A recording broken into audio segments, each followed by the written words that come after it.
प्रतीक्षा Bhairnath Conde. माझ्या शाळेचे नाव श्री शंकरराव वीर संगप्पा भावी विद्यालय गुडेवाडी. माझा विषय कृषी तंत्रज्ञान व्यवस्थापन यंत्रणा. आज मी आत्मनिर्भर भारत या संकल्पनेवर विचार मांडण्यासाठी उभी आहे. आत्मनिर्भर भारत म्हणजे केवळ एक नारा नाही. आत्मनिर्भर भारत म्हणजे केवळ एक नारा नाही, तर भारताच्या स्वयंपूर्णतेचे आणि सक्षमीकरणाचे एक स्वप्न आहे. कोविड-19 महामारीच्या काळात या संकल्पनेचे महत्त्व अधिक स्पष्ट झाले.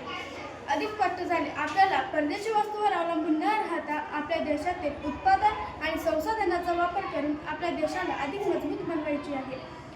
कधीपर्यंत आपण कच्चा माल परदेशात पाठवून तयार वस्तू विकत घेणार, असा प्रश्न पंतप्रधानांनी उपस्थित केले होते. हाच या संकल्पनेचे मूळ हेतू आहे. या संकल्पनेत पाच स्तंभांची समाविष्ट आहे. 1. अर्थव्यवस्था. 2. पायाभूत सुविधा. 3. तंत्रज्ञान. 4. लोकसंख्या आणि 5. मागणी. अर्थव्यवस्था म्हणजे ज्यामुळे आत्मनिर्भरतेकडे वाटचाल होईल. 2. पायाभूत सुविधा म्हणजे ज्यामुळे देशाच्या वापरासाठी गती मिळेल. 3.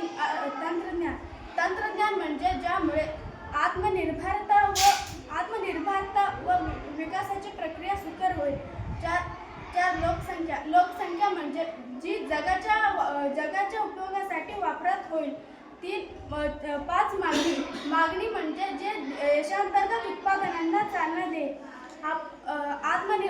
आत्मनिर्भर भारत अंतर्गत सुरू केलेल्या काही घोषणा म्हणजे vocal for local for global, make for world आणि brain drain to brain gain.